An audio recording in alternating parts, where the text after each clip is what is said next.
Indian students foreign की universities और colleges की अच्छी सर्विसेज और अच्छी अपॉर्चुनिटीज की वजह से वहां से इन्फ्लुएंस होते हैं और वहीं पर सेटल होने का ट्राई करते हैं। 4.5 लाख इंडियंस इंडिया छोड़कर इंडिया की सिटीजनशिप ड्रॉप कर दूसरे कंट्रीज की सिटीजनशिप अडेप्ट करके वहां जॉब कल्चर के लिए वहां माइग्रेट हुए हैं।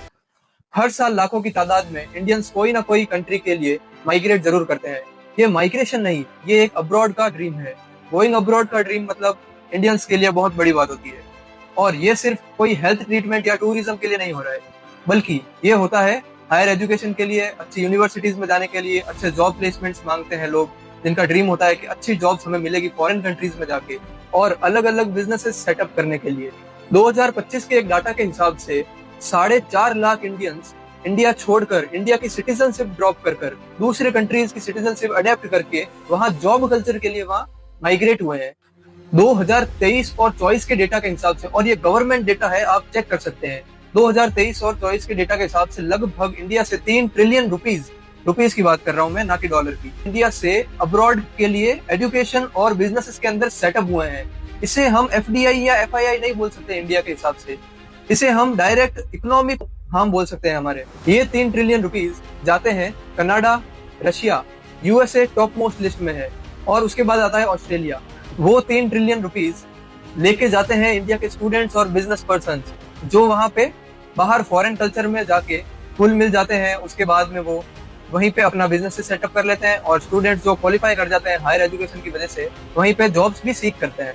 अब इसको हम हमारे इंडिया का अच्छा डायस्पोरा कह सकते हैं जो बाहर की कंट्रीज में बढ़ रहा है, या इंडिया की इकोनॉमी को नुकसान कह सकते हैं, वो आप कमेंट्स में बताइएगा। इस अब्रॉड या फॉरेन कल्चर की शुरुआत होती है हमारे ही इंडिया से, और ये ज्यादा दूर नहीं और ज्यादा हिस्टोरिकल नहीं, ये शुरू होता है बस ब्रिटिश एरा से। जब ब्रिटिशर्स को अपने कैरेबियन आइलैंड्स जैसे ऑक्यूपाइड आइलैंड्स पर शुगर प्लांटेशन के लिए वर्कर्स चाहिए थे, जो कम वेजेस पे, कम तनख्वाह पे चाहिए थे, तो उस समय दिखे इंडिया के लोग जो उस समय वर्क कल्चर की डिमांड में थे और अपने घर खर्चे के लिए कुछ भी काम करना चाह रहे थे। तो इसी से हम मान सकते हैं कि अब्रॉड जाने की शुरुआत यहीं से होती है। और उस समय वो लोग कॉफी, चाय और रबड़, इन सब के अलग अलग आइलैंड्स होते थे और वहां पे वो खेती करने जाते थे। तो उसके बाद आते हैं हम मिडिल ईस्ट के कंस्ट्रक्शन वर्क कल्चर पर। जब मिडिल ईस्ट में ऑयल बूम हुआ और वहां की इकोनॉमीज ऑयल के कारण स्काई रॉकेट हो गई कुछ ही सालों में, तो वहां पे रोड्स और बिल्डिंग्स की इंफ्रास्ट्रक्चर की कंस्ट्रक्शन के लिए वर्कर्स की नीड आई। उस समय मिडिल ईस्ट के सारे ही बिल्डर्स ने सिर्फ और सिर्फ 3 और 4 देशों के सामने रुख मोड़ा अपना। उसके अंदर सबसे टॉप मोस्ट लिस्ट में आते हैं इंडिया, उसके बाद पाकिस्तान और उसके बाद फिलीपींस, उसके बाद कई छोटी छोटी देशों की तरफ वो रुख मोड़ते गए अपना।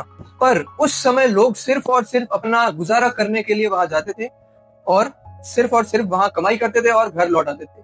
वो उनका परमानेंट सेटल नहीं कह सकते।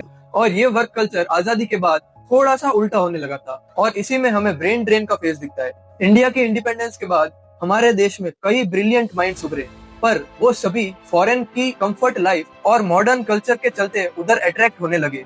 90% ऑफ इंडियंस वो वहां पे अचीवमेंट्स अपनी एंजॉय करने लगे, और जो 10% पीछे बच गए, उन्हीं इंडियंस ने इंडिया को आज इस मुकाम पे पहुंचाया है कि वो 90% भी सर झुका रहे होंगे उन 10% के आगे।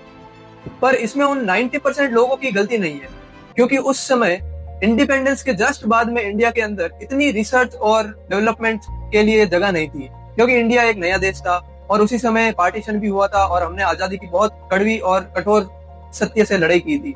और उसी के साथ साथ सैलरीज और वेजेस भी बहुत कम थे, और प्रोफेशनल जॉब्स जैसे साइंटिस्ट, इंजीनियर्स, डॉक्टर्स, इन सब के लिए ना ही मॉडर्न यूनिवर्सिटीज थी और ना ही लैब जिनमें ये अच्छी रिसर्च करके इंडिया को एक केपेबल स्टैंड पर लेके जा सके।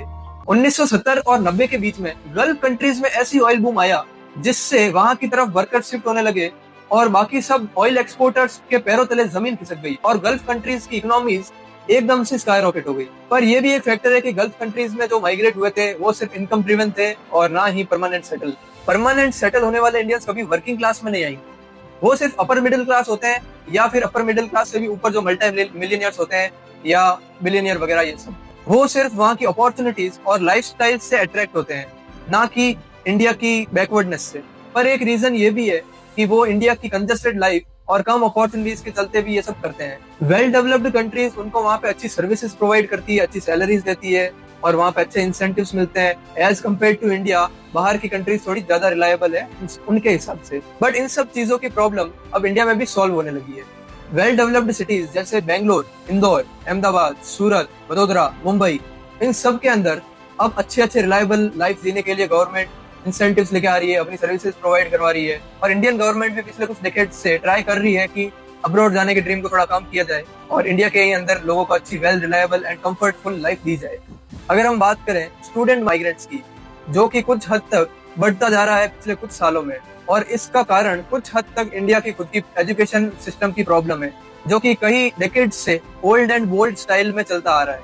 इंडियन स्टूडेंट्स फॉरेन की यूनिवर्सिटीज और कॉलेजेस की अच्छी सर्विसेज और अच्छी अपॉर्चुनिटीज की वजह से वहां से इन्फ्लुएंस होते हैं और वहीं पर सेटल होने का ट्राई करते हैं और वहीं पे जॉब भी देखते हैं, क्योंकि उनको ऐसा लगने लग गया है कि इंडिया के अंदर आज भी वही ओल्ड एंड बोल्ड टाइप का एजुकेशन सिस्टम चल रहा है और जॉब अपॉर्चुनिटीज कम है। और कुछ हद तक ये बात सही भी है, क्योंकि इंडिया का एजुकेशन सिस्टम डेवलप नहीं हो रहा है, वही ब्रिटिश एजुकेशन सिस्टम चलता आ रहा है, बट उसी को तोड़ मरोड़ के वैसा ही रखा जा रहा है।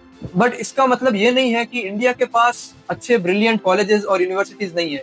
इंडिया के पास भी IIT, IIM, एम्स जैसे अच्छे कॉलेजेस है, पर उनका तरीका भी ओल्ड एंड बोल्ड ही रह गया है और वे भी टाइम के साथ डेवलप नहीं हो पा रहे हैं। और इतने सारे अच्छे इंस्टीट्यूट इंडिया के अंदर होने के बाद भी स्टूडेंट माइग्रेशन इसलिए बढ़ता जा रहा है क्योंकि उनका सिस्टम एक तो ओल्ड एंड बोल्ड रह गया, उनका इंफ्रास्ट्रक्चर डेवलप्ड नहीं है और इंडिया की पॉपुलेशन भी 150 करोड़ के बाहर जा चुकी है। और इसी के साथ इतनी पॉपुलेशन अगर किसी देश की होगी तो कंपटीशन भी जाहिर सी बात है बढ़ना है, और उसकी वजह से सीट्स कितनी भी बढ़ा दो बट कंपटीशन के कारण हमेशा कम ही लगेगी। उसी के कारण ही स्टूडेंट्स फॉरेन यूनिवर्सिटीज और कॉलेजेस से इन्फ्लुएंस होते हैं और वे वहां जाते हैं। पर इसका मतलब ये नहीं है कि इंडियन गवर्नमेंट कुछ नहीं कर रही है और चुपचाप बैठी है। इंडियन गवर्नमेंट ने भी अच्छे इनिशिएटिव्स लिए हैं स्टूडेंट माइग्रेशन को कम करने के लिए और इंडिया की यूनिवर्सिटीज एंड कॉलेजेस को अपग्रेड करने के लिए। इन सबके बीच में एक मेजर रोल सोशल मीडिया भी प्ले करता है।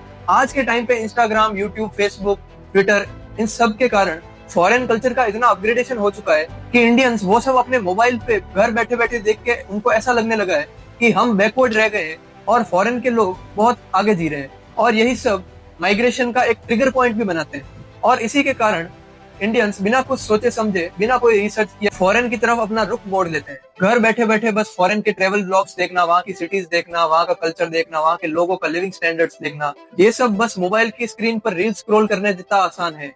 वहाँ जाना आसान नहीं है, वहाँ रहना आसान नहीं है। और इस सब के कारण इंडिया के लोग अपना ही कल्चर भूलते जा रहे हैं और अपना ही कल्चर रिवाइव नहीं कर रहे हैं। फॉरेन या अब्रॉड जाने का ड्रीम तो हर कोई देखता है, पर क्यों ना हम हमारे ही देश को अच्छा बनाने का ड्रीम देखें, हम इंडिया को अच्छा बनाने का ड्रीम देखें, हम अपने ही कल्चर और अपनी रियलिटीज, अपने ट्रेडिशंस को वापस रीडेवलप करने का ड्रीम देखें। क्यों ना इंडिया को एक्सप्लोर किया जाए, क्यों ना हम हमारे कल्चर को फॉरेन वालों को अडेप्ट करने के लिए मजबूर कर दें। मजबूर इन द सेंस उनको हम अट्रैक्ट करें, नॉट फोर्सफुली, वो अपने मन से आए। हाँ, हम मानते हैं कि हमारे ही कल्चर और ट्रेडिशन के अंदर कुछ बैकवर्डनेस के इविल्स हैं, कुछ बुराइयां हैं, पर उन बुराइयों को भी हम टैकल कर सकते हैं। उन बुराइयों को टैकल करने के भी रास्ते हैं। ऐसा नहीं है कि सारे रास्ते बंद हो चुके हैं उन बुराइयों को टैकल करने के लिए। और उन बुराइयों को टैकल करने के लिए हमें हमारे कल्चर को सपोर्ट करना पड़ेगा और हमें थोड़ा नहीं, ज्यादा सिविक सेंस में भी डेवलपमेंट की जरूरत है और हमें इस सिविक सेंस का जादू हमारे ऊपर चलाना पड़ेगा।